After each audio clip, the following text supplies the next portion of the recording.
So we are at the smart car wash and 120 FPS not going slow. What they say, yeah. Hear it all when they talk about me. What they say, yeah. I don't care, nah, I'ma do me. What they say, yeah. Loud and clear, yeah. What they say, yeah. Hear it all when they talk about me. What they say, yeah. I don't care, nah, I'ma do me. Trip के बाद bike wash हुई गई और ऐसा नहीं हुआ कि एक बार हुई, 2 बार हुई है भाई। बारिश चल रही है, आपको पता ही है, और मैंने बारिश में अप्रीलिया के शूट की वजह से बाइक को बाहर निकाल लिया, जिसकी वजह से नुकसान हो गया। और अब दोबारा से एक चमकता ग्रेमॉन आपके सामने है। जी हाँ, अभी हम एक लॉन्ग राइड करके आए हैं। काफ़ी टाइम से ये लॉन्ग राइड प्लान थी और मेरी ग्रेमॉन के साथ, अपनी बाइक के साथ पहली लॉन्ग राइड थी ये। सो इसके कुछ एक्सपीरियंसेस आप लोगों के साथ शेयर करने हैं, क्योंकि आप लोगों के काफ़ी सारे क्वेश्चंस आ रहे हैं कि ऋषभ भाई क्या एक्सपीरियंस रहा, क्या माइलेज आई बाइक की, हाथों में कुछ प्रॉब्लम आई, बहुत सारे क्वेश्चंस आ रहे हैं। तो यार सारे सवालों का जवाब आज आपको सामने से मिल जाएगा और कुछ हम मोटो व्लॉग भी करेंगे। सो ठीक है, स्टार्ट करते हैं भाई। देखो यार, GD 650 के बारे में एक चीज़ कही जाती है कि यार ये जो बाइक है ना, वो टूरिंग पर्पज़ के हिसाब से नहीं बनी है, बट इस चीज़ को हमने आपके सामने कुछ गलत प्रूफ करके दिखाया। हमने कुछ 1400 किलोमीटर 3 दिन में कवर करे, जो कि मेरे लिए काफ़ी बड़ी अचीवमेंट है और इस बाइक के हिसाब से, इसके बिल्ड के हिसाब से काफ़ी बड़ी अचीवमेंट है। इसी के साथ साथ सोने पे सुहागा भी हो गया। टेम्परेचर जो था वो 45 डिग्रीज का टेम्परेचर था उस समय। हीट वेव चल रही थी पूरे नॉर्थ इंडिया में। कुछ हद तक मुझे अपना डिसीजन गलत भी लग रहा था, बट जब मैं ये सब चीज़ें करके आया तो अपने आप में कॉन्फिडेंस बढ़ गया कि यार मैं कर सकता हूँ। और स्पेशली GD 650 के साथ ये चीज़ करना एक अलग ही लेवल की सेटिस्फेक्शन लेके आया था। हम बात करते हैं कुछ प्रोज एंड कॉन्स की जो इस राइड पे मैंने फेस किए। पहले हम प्रोज की बात करेंगे, बाद में कॉन्स की बात करेंगे, क्योंकि कॉन्स काफ़ी ज़्यादा हैं। तो जो लोग हेटर्स हैं उनके लिए ये व्लॉग काफ़ी ज़्यादा सेटिस्फैक्ट्री होने वाला है। बात करते हैं माइलेज की, जो कि इस ट्रिप में कैसी रही, और इसके जो रिजल्ट्स हैं ना, आप देख के हैरान हो जाओगे कि भाई क्या रिस्पॉन्स दिया हमारे ग्रेमॉन ने पूरी रोड ट्रिप पे माइलेज से रिलेटेड। सो यार, ये रहा इस ट्रिप का टोटल पेट्रोल का खर्चा। आपको क्लियर दिख रहा होगा। यार मैं क्या करता हूँ कि जैसे भी कोई रोड ट्रिप स्टार्ट करता हूँ ना, तो पेट्रोल जितने का लग रहा है, तुरंत पेट्रोल पंप पे उसके अमाउंट यहाँ पे लिख लेता हूँ। इस बारी जो सारा पेट्रोल का खर्चा हुआ है ना, वो हुआ है सारा ऑनलाइन ट्रांजेक्शन्स के थ्रू। तो ईजिली ऑलमोस्ट सारी क्या सब जो खर्चे वाली बातें हैं ना, वो इस पर क्लियर आ गई हैं। इसका टोटल करके आता है 4990। मैं आपको एक बार दिखा देता हूँ। ये देखो यार, यानी ऑलमोस्ट हमने 5000 रुपये पेट्रोल पे फूंक दिए, जो कि दिल पे लगते हैं भाई। जब मेरे पास KTM थी ना, तो ऑलमोस्ट ये वाली ट्रिप अगर मैं करता तो मेरी 2500 से 3000 रुपये में पेट्रोल के खर्चे में हो जाती है। ये देखो यार, 1370 किलोमीटर, मतलब ऑलमोस्ट 1400 किलोमीटर हम लोग कवर करके आ गए। हम कैलकुलेशंस में तो 1370 ही रखेंगे। हमने पहाड़ों में ज़्यादा पेट्रोल डलवाया था, तो वहाँ का जो कीमत थी पेट्रोल की वो 96 रुपीज़ के अकॉर्डिंग हम कैलकुलेट कर लेते हैं। 5000 रुपये में हमने 96 के हिसाब से 52 लीटर पेट्रोल फूका। 1370 किलोमीटर्स कवर करने में अगर हमें 52 लीटर पेट्रोल लगता है, तो हम इसको भाग कर लेते हैं 1370 को 52 से, और एवरेज आ रही है ऑलमोस्ट 26 साढ़े 26 की, जो कि मेरे हिसाब से काफ़ी सुपर्ब एवरेज है भाई। देख लो एक बारी, मतलब थोड़ा सा दिखा देता हूँ। 26 की एवरेज अगर हमारी बाइक दे रही है राउंड ट्रिप पे, जहाँ पे हमने ऑफ रोड्स भी करे हैं, स्टेट में भी खींचा है, गर्मी भी झेली है, तो बहुत अच्छी बात है कि भाई ये सब चीज़ें इस लेवल पे आके सेटिस्फैक्ट्री मिल गई। 26 की एवरेज एक 650 सीसी की बाइक के हिसाब से काफ़ी अच्छी है, मेरा मानना तो ये है। बाकी सबके अपने पर्सनल रिव्यूज़ है भाई। दूसरे पॉइंट की तरफ चलते हैं। दूसरा पॉइंट आप लोग ये पूछ रहे हो कि ऋषभ भाई आपने ऑफ रोड्स में इस बाइक को मतलब कैसे निकाल लिया। यार देखो, rider to rider totally depend करता है कि वो अपनी बाइक को किस तरीके से चलाए। मेरा जो एक्सपीरियंस है वो काफ़ी टाइम तक मैंने स्टेट्स में राइड करके लिया था। मुझे भी थोड़ा सा डर लग रहा था कि यार मैं ऑफ रोड्स में इसको लेके जा रहा हूँ, कहीं इसका जो नीचे वाला हिस्सा है, जो ऑयल फिल्टर वाला हिस्सा है, वो ख़राब ना हो जाए। तो उसके लिए मैंने सम कार्ड लगवा रखा है। मैं आपको एक बार दिखा देता हूँ, क्लियरली दिख रहा होगा आपको। तो जब भी आप ये बाइक लो, तो एक एसेंशियल एसेसरी के रूप में आप सम गार्ड को अपनी बाइक में जरूर इंस्टॉल कर लो। यार जो कॉन्टिनेंटल जीटी का टॉर्क है ना काफ़ी अच्छा है और उसने मुझे काफ़ी हेल्प किया कि भाई मैं ऑफ रोडिंग्स में जो मोटे मोटे बोल्डर्स आ रहे थे वाटर क्रॉसिंग में उसको ईजिली क्रॉस कर लूँ। इसी के साथ साथ हमारी बाइक में अलॉयज़ लगे हुए हैं, आपके सामने ही है। तो अलॉयज़ यार एक बहुत एसेंशियल नीड है आज की डेट में।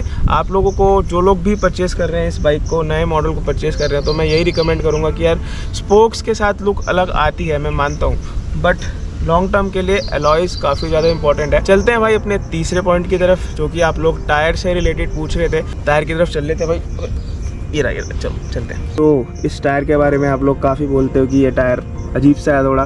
देखो यार, न्यू मॉडल में वेरिस्टीन का टायर आया जो कि रेडियल है। लोग कहते हैं कि यार चौड़े टायर की ज़रूरत है, मेरे हिसाब से चौड़े टायर की ज़रूरत नहीं है उतनी। यार हमने पूरे ट्रिप पे लीनिंग भी करी, मनाली के कुछ ऐसे कट्स थे जो लिटरली यार BRO ने इतने अच्छी तरीके से डेवलप कर दिए कि उन पे बाइक को लीन करने में काफ़ी मज़ा आ रहा था। तो उस सिनेरियो में यार मुझे कोई ऐसी दिक्कत फेस करने को नहीं मिली। अगर आपको चेंज कराना है तो 17 इंच का अलॉय डलवाना पड़ेगा इसमें, और उसी के अकॉर्डिंग आपको टायर के मेजर्स भी मिल जाएंगे, जो कि अगेन एक इन्वेस्टमेंट है। तो ठीक है भाई, पैसा है तो खर्च कर लो। आप देख ही रहे हो अंबानी को आज की डेट में किस तरीके से भाई पैसा उड़ाया जा रहा है भाई। क्लास वेडिंग है भाई, क्लास। एक सवाल मैं यहाँ पे भी देख रहा हूँ कि भाई एक सब्सक्राइबर ने पूछा है कि भाई आपको इस ट्रिप में मतलब खर्चा टोटल कितना बैठा। देखो 5,000 का तो मेरा टोटल पेट्रोल का खर्चा बैठ गया, और इसके अलावा मैंने जो बुकिंग्स वगैरह करी थी वो कुछ भी नहीं करी थी, ऑन द स्पॉट हमने सोचा था कि हमें मिल जाएगा, जो कि हमारे लिए काफ़ी ज़्यादा डिफ़िकल्ट हो गया भाई। तो हमें जो स्टे मिला था वो 1,000 रुपये पर हेड के हिसाब से मिला था, जिसमें हमारा फूड इंक्लूडेड नहीं था। हमने टोटल 2 दिन का स्टे लिया, तो 2,000 आप वहाँ पे ऐड कर सकते हो। 5,000 प्लस 2,000 यानी 7,000 का खर्चा तो हमारा इसी चीज़ में चला गया।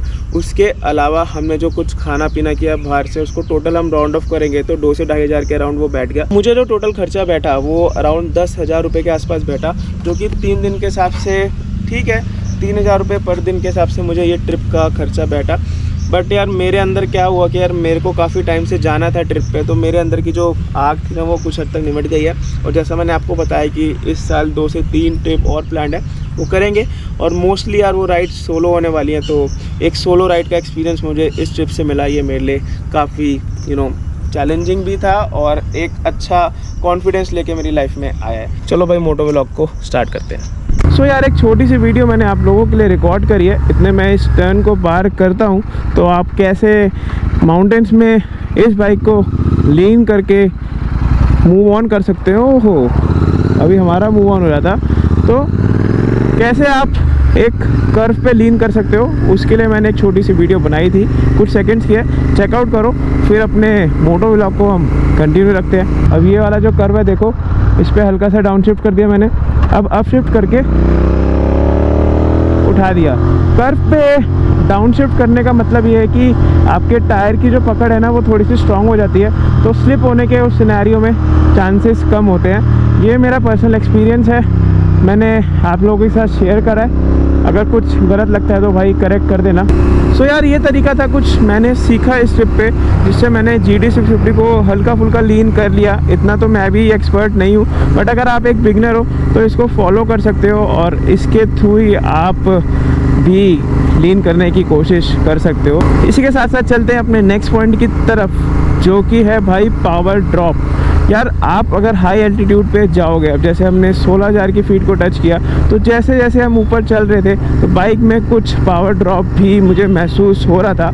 एक भाई का कमेंट आया था कि यार मैंने इस बाइक को यहाँ लेके गया हूँ, वहाँ लेके गया हूँ, पावर ड्रॉप नहीं आता, तुम पागल बना रहे हो। नहीं भाई, लिटरली पावर ड्रॉप आता है। आप ये छोटा सा वीडियो चेक करो एक बारी, हल्का सा पावर ड्रॉप है यहाँ पे बाइक में। ऐसे में ज़्यादा प्रेशर मत दो, स्लोली अपनी बाइक को ले जाओ। क्या होता है कि ऑक्सीजन लेवल्स जैसे जैसे ड्रॉप होते हैं तो अपनी बाइक में भी ना कंबशन वगैरह का जो सिस्टम होता है उसमें थोड़ी सी दिक्कत आने लग जाती है। उसकी वजह से आपका पावर ड्रॉप आपको महसूस होगा ही होगा हर बाइक में। अब चलते हैं कुछ कॉन्स की तरफ। भाई कॉन नंबर 1, यस, हाथ में आपके दर्द होता है। जब मैं जा रहा था सिसु की तरफ, जब मुझे कोई भी दर्द महसूस नहीं हुआ, बट जब मैं आ रहा था ना भाई वापस, तो मेरे लिटरली राइट हैंड में कुछ ऐसा हुआ कि बस क्या ही बोलूँ मैं आपको, हालत बुरी है। एक तो राइट हैंड काम नहीं कर रहा, देखो बिल्कुल भी, पता नहीं क्या हो गया इसमें। मैं मूवमेंट भी दे रहा हूँ ना, अब देखो अब जाके हुआ है बिल्कुल, मतलब मूवमेंट स्लो आ गई है। मेरे को लग रहा है कि कुछ हाथ जम सा गया है या पता नहीं क्या हुआ है, हाथ सुन पड़ रहा है बार बार ही। यू नो यार, इस बाइक में कमिटेड पोजीशन रहती है, तो उस कमिटेड पोजीशन की वजह से राइट हैंड पे प्रेशर ज़्यादा पड़ता है। Towards the end of the trip जब ज़्यादा ही हो गया था, तब मेरे हाथ में बहुत ज़्यादा दिक्कत हुई और उसका थोड़ा सा खामियाजा मैं अभी तक भुगत रहा हूँ। मेरे राइट हैंड में दर्द उठ जाती है, बट ठीक है यार, इसके लिए अगर आपको बाइक चलानी है या कोई और बाइक भी चलानी है, जो मेरे साथ 10R भी गई थी, उस भाई के भी हाथ में थोड़ा सा प्रॉब्लम आई, तो थोड़ा सा अपने फोर आर्म को आप मजबूत कर सकते हो, साथ ही साथ अपने शोल्डर को एक्टिव रखो, एक्सरसाइजेस करो, तो आपको ये वाली प्रॉब्लम कम फेस करने को मिलेगी। चलो भाई, चलते हैं तीसरे पॉइंट की तरफ, जो कि है आपकी पोजीशनिंग। यार देखो, जो नई वाली GT आई है, ऐसा मेरा मानना है कि उसकी टैंक ना थोड़ी सी ना स्लीक है, और जो पुरानी GT है उसका टैंक थोड़ा सा चौड़ा है। उसकी वजह से ना आपको ना करते करते भी ना, अगर आप इस पोजीशन में जैसे पीछे होके बैठना चाहें तो नहीं बैठ पाओगे, और थोड़ा सा आगे टैंक से चिपक के बैठोगे ना, तो वही पोजीशन सेट हो जाती है। और उस पोजीशन का इस ट्रिप पे मुझे बहुत तगड़ा खामियाजा भुगतना पड़ा।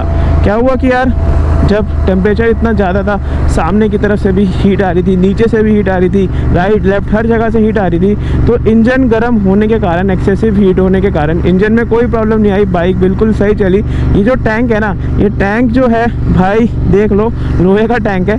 लोग कहते हैं कि भाई लोहा है, टोटल लोहा है, तो लोहा जब हीट हो जाता है ना भाई, आपकी थाइस को जला देता है। और मुझे भाई लिटरली बॉयज समझ सकते हो कितनी दर्द हुई है। मेरे बोलना नहीं चाहूँगा, बट बोलना पड़ रहा है क्योंकि एक रिव्यू दे रहा हूँ। तो मेरे जो थाइज है ना, उस पर लिटरली दाने निकल गए थे, और उसकी वजह से भाई मेरा पूरा हफ्ता बेकार हो गया। उसमें दवाई ववाई लगाई, मैंने इलाज करवाया। तो हीट करती है बाइक, और हीट की वजह से इंजन में कोई प्रॉब्लम नहीं आई, बट ये वाली प्रॉब्लम मुझे पर्सनली फेस करने को मिली। व्लॉग को कल्मिनेट करने का टाइम आ गया। मैंने जो एक्सपीरियंसेस झेले, फेस करे इस बाइक के साथ पूरे ट्रिप पे, वो मैंने आपके सामने प्रस्तुत कर दिए।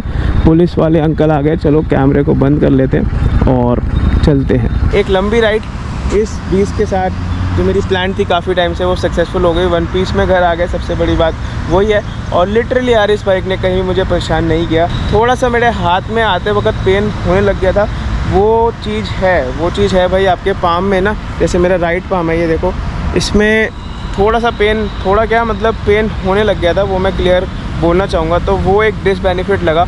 मे भी यार इसकी पोजीशनिंग की वजह से वो चीज़ फेस करने को मिली, बाकी तो मज़ा ही आ गया। गॉड का बहुत बहुत थैंक यू करना चाहूँगा। आई ओ मैनी थिंग टू हिम, और उन्हीं की वजह से ये सब चीज़ें पॉसिबल हो पाई हैं। तो इस व्लॉग को यहीं पे रखेंगे। आपका कोई भी डाउट हो, कुछ भी पूछना आपको, आप कमेंट के तौर पे पूछ सकते हो, और अपना सपोर्ट जारी रखो। जल्दी मिलेंगे नेक्स्ट व्लॉग में कुछ नए एडवेंचर के साथ। Till then take care, tata bye bye and love you all guys, keep supporting.